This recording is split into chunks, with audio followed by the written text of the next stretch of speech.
Bonjour à toutes et à tous, j'espère que vous allez bien et aujourd'hui on se retrouve pour parler du Halving Day. Qu'est-ce que c'est? Comment ça marche? Pourquoi 90% des gens s'accordent à dire que c'est l'une des raisons qui font qu'une crypto-monnaie prend de la valeur soudainement, ou du moins c'est un élément déclencheur, et surtout, comment ça fonctionne et quand est-ce que ça se produit? Ça, c'est ce que je vais essayer d'expliquer aux plus débutants. Je vais rentrer dans certaines explications techniques afin de vous expliquer, ou du moins de justifier certaines variations du prix des crypto-monnaies suite à un Halving Day. Alors, pour faire très simple et pour commencer, le Halving Day, qu'est-ce que c'est? Déjà, ça ne touche pas toutes les crypto-monnaies. Ça touche les crypto-monnaies qui sont sur un réseau de minage Proof of Work, donc avec des mineurs de crypto-monnaies sur le réseau, et ensuite les crypto-monnaies qui ont mis ça dans leur gène en quelque sorte, parce que certaines crypto-monnaies en Proof of Work n'ont pas de Halving Day.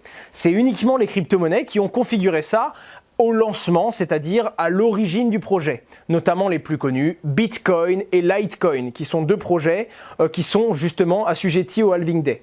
Faut le savoir aussi, même si ça ne s'appelle pas comme ça peut toucher d'autres crypto-monnaies. Vous allez le comprendre suite à l'explication. Alors déjà, qu'est-ce que c'est et comment ça marche?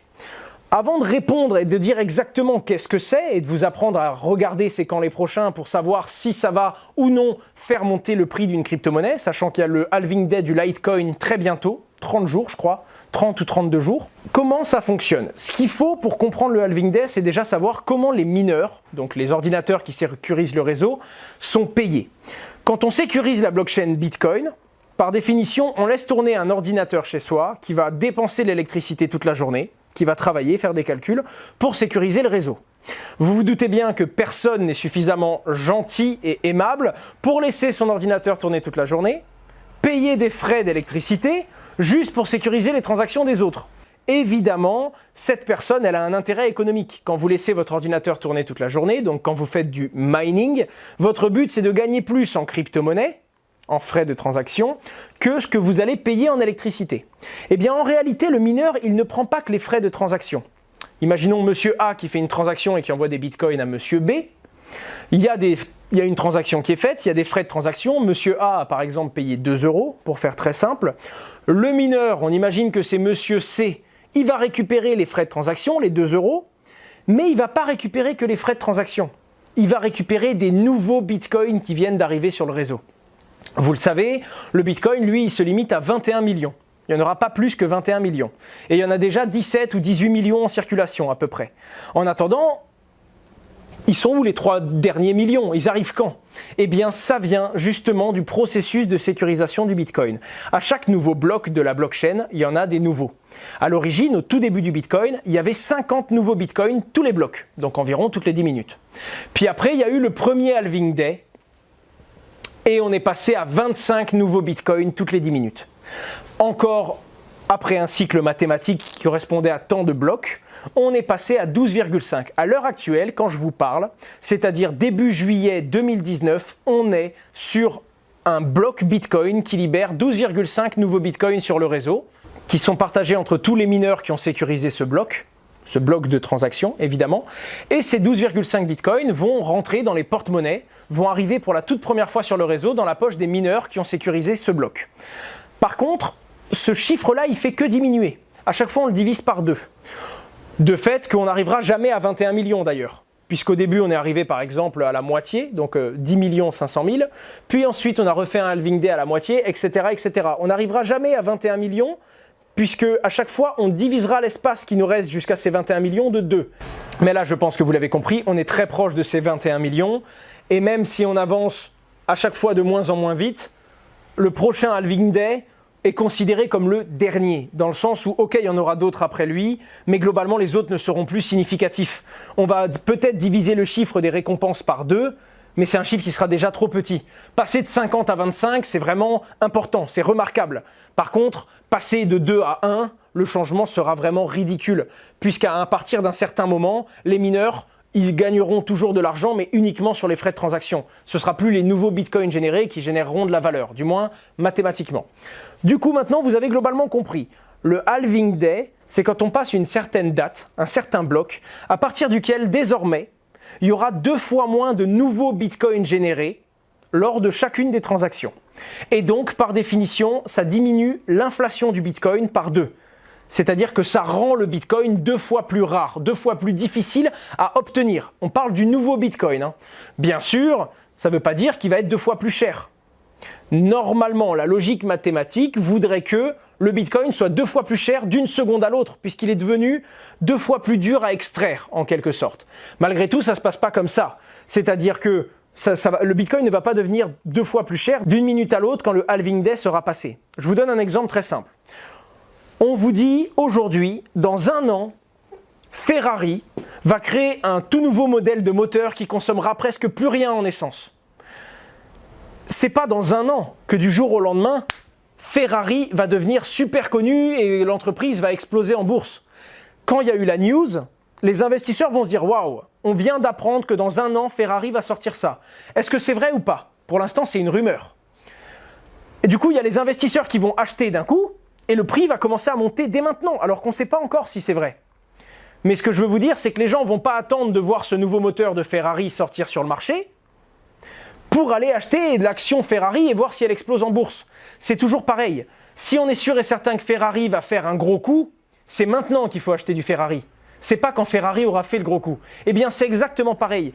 Ce qu'il faut comprendre avec le halving day, c'est que son impact, son vrai impact sur le marché, il est uniquement dans la tête des gens. Alors, c'est vrai que mathématiquement, le Bitcoin est 2 fois plus dur à extraire, ce qui devrait mathématiquement dire qu'il est 2 fois plus rare et donc que son prix devrait être 2 fois supérieur. Malgré tout, si les gens n'en veulent pas plus d'une minute à l'autre, eh bien c'est juste que les mineurs gagnent 2 fois moins d'argent. Forcément, si les mineurs gagnent 2 fois moins d'argent, ils risquent de passer un seuil où ils ne sont plus rentables. Et etc., etc. Il y a plein de choses qui vont s'autoréguler. C'est pour ça que le prix du Bitcoin est censé augmenter. Par contre, ça ne veut absolument pas dire qu'il va augmenter à l'instant T. Il y a des gens qui vont se dire « Ok, il va augmenter juste un peu avant le halving day », c'est déjà arrivé, quelques jours avant. Il y a des gens qui vont se dire « Bon, le halving day a eu lieu, donc globalement, le prix va commencer à augmenter et se réguler dans les 2-3 mois qui suivent. » Ce qui arrive très souvent également. Mais ce qu'il faut vraiment comprendre, c'est que c'est vraiment que du comportement humain. Reprenons l'exemple de Ferrari. Autant il y a plein de gens qui se disent « Bon, ben, j'achète pas Ferrari maintenant, je vais attendre un an, je vais attendre qu'ils sortent le produit, voir si c'est vraiment révolutionnaire ou si c'est de l'intox, en quelque sorte. » Il y a des gens qui, eux, le savent ou qui croient vraiment, qui se disent « Non, je vais acheter du Ferrari maintenant. » Et quand il aura bien explosé dans un an, dès que le moteur il sort et que tout le monde se dit « Waouh, le moteur est phénoménal, j'aurais dû acheter du Ferrari. » Ben à ce moment-là, moi, je revendrai. Il y a différentes techniques de trader. Et encore une fois, Ferrari peut sortir un moteur et finalement, on se rend compte que le moteur, ben, il est encore plus performant que prévu. Et même les gens qui achètent le jour même vont voir le prix de Ferrari augmenter en bourse. Donc, il y a vraiment plein de façons de le comprendre. Et d'ailleurs, il faut le savoir, il y a des traders très très connus et qui gagnent énormément d'argent qui étudient les comportements animaliers. En quelque sorte, est-ce qu'un trader va préférer gagner beaucoup d'argent sur du court terme mais ne pas être sûr d'en gagner l'année prochaine ou au contraire, pas gagner grand-chose tout de suite mais être sûr de gagner ça tous les mois pendant un an? Eh bien, ils ont pris ce comportement-là et ils l'ont répliqué sur des animaux.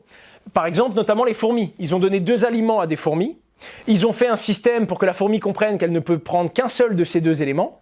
Et un élément où elle avait beaucoup d'énergie, mais pendant quelques jours, et un autre élément qu'elle allait pouvoir ramener et qui allait lui rapporter un peu moins d'énergie, mais sur du très long terme. Et globalement, ils se sont rendus compte de quelque chose de très bête. 500 000 êtres humains, sur une décision simple, hein, est-ce que je fais solution A ou est-ce que je fais solution B? Eh bien, globalement, les mouvements de panique, dans les mouvements de panique, les êtres humains vont prendre les mêmes décisions que des fourmis.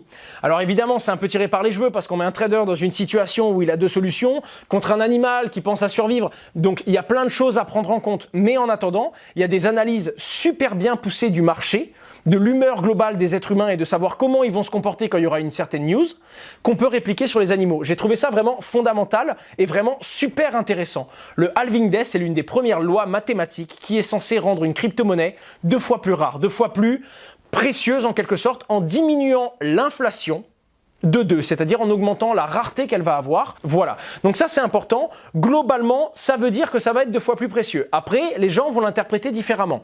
Le Litecoin, j'entends beaucoup de gens qui en parlent. C'est déjà arrivé également que sur l'Ether, alors ça s'appelle pas un halving day, mais ils ont modifié le processus d'Ether et il est devenu 33% plus dur à obtenir il n'y a pas longtemps. Le marché était en train de s'enfoncer. Que ce soit devenu 33% plus dur d'extraire de l'Ether ou pas, ça n'a rien changé sur son prix. Rien du tout. Comme quoi, vous dire que parfois, ça ne change rien. Parce qu'il suffit qu'il y ait une très mauvaise nouvelle et que le marché s'effondre, et globalement, halving day ou pas, et ça ne changera rien du tout. De la même façon, si le Bitcoin explose à la hausse, halving day ou pas, on ne pourra jamais vraiment le savoir. Est-ce que l'halving day était demain, etc., etc. En attendant, et vous vous en rendrez compte, au moment du halving day, à l'instant T, il y a quand même des mouvements qui se font et il y a des petites hausses ou des petites baisses. Parce qu'il y a toujours des gens qui se disent, bon, les gens s'attendaient à ce qu'il soit 2 fois plus cher, finalement il est 1,8 fois plus cher, le halving day c'est aujourd'hui, globalement ça va se réguler et on va augmenter un petit peu le prix pour être 2 fois plus cher. Par exemple, je vous mets une courbe à l'écran qui vous montre quand ont été les halving day et quand ont été les grosses hausses. Et vous vous rendez compte qu'on a l'impression que ça rythme. Et beaucoup de très bons traders, des gens qui font des grosses analyses techniques que je ne suis pas capable de mener, se basent quand même sur le halving day et du moins sur les alentours, un peu avant, un peu après, pour définir leur stratégie. C'est quelque chose d'intelligent, c'est quelque chose de mathématique et c'est quelque chose que vous deviez comprendre. En tant que débutant ou en tant qu'expérimenté, peu importe, vous deviez vraiment savoir qu'est-ce que c'est un halving day. C'est important de l'avoir dans la tête et ça peut vous permettre d'ajuster vos stratégies de trading. Moi, par exemple, j'ai pris un petit peu de Litecoin parce que je suis parti du fait que c'est possible que le halving day qui arrivait dans 32-33 jours, il allait faire augmenter le prix du Litecoin. Et globalement, je suis parti du fait que là, toutes les crypto-monnaies suivent le Bitcoin. C'est-à-dire que même si le halving day ne fait pas monter le prix du Lite, je pense pas qu'il va le faire descendre. Et donc je me suis dit, tant qu'à faire, au lieu de laisser de l'argent sur du Bitcoin, comme les deux se suivent à peu près, autant mettre une petite partie, j'insiste là-dessus, raisonnable, que vous êtes prêt à perdre, c'est de l'investissement en crypto-monnaie, vous vous souvenez, disclaimer, toutes ces règles, enfin bref. En tout cas, j'ai mis une petite partie dessus et je me dis, autant le Litecoin va, durant cette période-là, bouger un peu plus que le Bitcoin durant ces 2-3 jours-là. Donc je pense que j'en ai déjà un petit peu, j'en remettrai un petit peu aussi. À savoir que c'est pas certain du tout et que autant la hausse du Litecoin, elle a déjà eu lieu, ou alors autant d'un coup le Litecoin va bouger très violemment sur le marché. À vous de vous faire votre idée, mais en attendant, c'est encore une information que vous devez avoir dans la tête, ne serait-ce que pour savoir ce que vous faites, parce que je suis sûr et certain qu'il y a beaucoup de gens qui ont du Litecoin et qui ne savent même pas ce que c'est le halving. Il y a vraiment plein de petits points techniques comme ça que j'aimerais aborder, mais je ne sais pas si ça plaît à la communauté. J'ai été surpris. À un moment, j'ai fait une vidéo sur les AIO. Je vous expliquais à quel point l'inflation et la réduction de la liquidité sur le marché, j'expliquais ça avec des termes de débutants. Si vous n'avez pas compris, allez la voir, elle s'affiche juste ici. J'ai essayé d'expliquer à quel point les AIO c'était intelligent et ça pouvait un petit peu prêter à confusion, mais ça permettait de gagner de l'argent grâce à la faible quantité de jetons qu'on allait émettre sur le marché. Et je pensais que ça intéresserait personne parce que c'est vrai que c'est un petit peu technique, mais vous avez énormément apprécié le sujet. J'ai été surpris du ratio de like-dislike parce que globalement vous avez tous été impressionnés, globalement vous avez tous apprécié le sujet et du coup j'ai été un peu choqué en me disant waouh, je pensais pas qu'un sujet aussi technique ça pouvait intéresser toute la communauté et tous les investisseurs qui me suivent. Donc encore une fois, si cette vidéo vous a plu, n'hésitez pas à me le dire en commentaire. C'est la deuxième fois que je rentre un peu sur du petit point technique. Est-ce que ça vous plaît? Et à ce moment-là, je continuerai à vulgariser ce genre de points techniques, mais qui peuvent faire toute la différence dans un investissement. Deuxième chose également, très grave, très grave, 50% des gens qui regardent mes vidéos ne sont pas abonnés à ma chaîne. Je vais passer dans une autre catégorie là, je vais essayer de clôturer mon mois de juillet et vous allez voir, je vais essayer d'accélérer. J'ai 2-3 choses dans le pipe qui devraient me faire accélérer sur YouTube. J'ai 3 projets, exactement, 3 qui devraient normalement me pousser un petit peu. Globalement, si vous suivez vraiment mes vidéos et que vous avez l'habitude, faites ce petit effort, ce serait vraiment gentil. C'est la métrique la plus importante pour moi sur ma chaîne. Le dernier point que je voulais aborder avant de vous dire au revoir, c'est Cool Wallet, C-O-O-L Wallet. C'est un hardware wallet sous forme de carte de crédit. Généralement, je vais tous les voir. Hein. Tous ceux qui vendent des hardware wallets, je vais les voir. Je leur dis, écoutez, moi j'ai une grosse communauté, je pourrais peut-être vous mettre en avant et tout. Est-ce qu'on pourrait faire quelque chose ensemble? Et j'essaye de négocier. Et Cool Wallet, ils sont carrément venus me voir. Ils m'ont donné une petite boîte. Je savais même pas qu'ils faisaient des hardware wallets. Et ils m'ont dit, c'était à consensus, et ils m'ont dit, regarde, si ça te plaît, dès que tu rentres en France, appelle-nous. J'ai essayé ce truc, c'est génial. C'est une carte de crédit avec un écran. Ça déjà, c'est le premier truc qui m'a choqué. Et en fait, cette carte de crédit, c'est un hardware wallet, comme fonctionnerait une Ledger ou un Arcos Wallet ou les autres. Et ça vous permet de stocker différentes crypto-monnaies, notamment les plus connues, Bitcoin, Litecoin, Ripple, bref.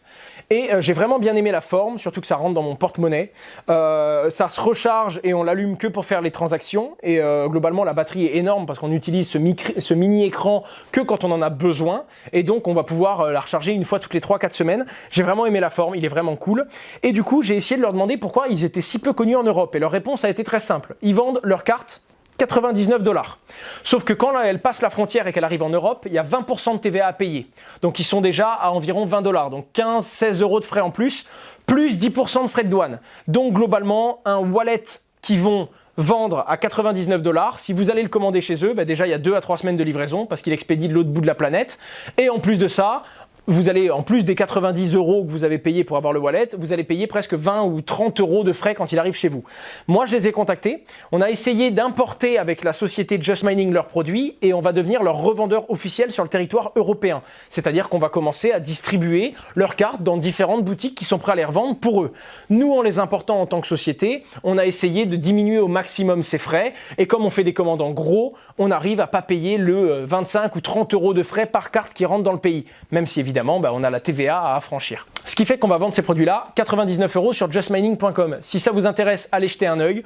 On essaiera même, maintenant qu'on va devenir revendeur européen, on va faire des sessions où on va en donner, où on fera des concours et on en donnera à la communauté. Si ça vous intéresse, n'hésitez pas à donner un petit retour sur expérience parce que pour le coup, on va revendre leurs produits, mais moi, j'ai que mon expérience personnelle avec. Je les aime beaucoup, je les trouve efficaces et très très intuitifs, mais je veux bien avoir vos retours à vous pour vraiment voir comment on peut améliorer le produit. L'avantage avec ça, c'est que s'il y a un truc qui va pas trop sur leur produit, je peux directement parler aux producteurs et leur dire on devrait faire ça, on devrait améliorer le produit pour que la V2 soit comme ça, par exemple. Ça, c'est intéressant. Et sinon, n'hésitez pas à me faire votre feedback si un jour vous en commandez une. Je suis vraiment intéressé de savoir ce que vous pensez de Cool Wallet. Et sachez, je devais vous le dire évidemment, je vais en parler un petit peu plus, un petit peu partout, simplement parce que du coup, on va essayer d'implanter Cool Wallet en Europe, tout simplement. C'était Asher, on se retrouve à très bientôt et je compte sur vous pour vous abonner à ma chaîne. Merci à vous, au revoir.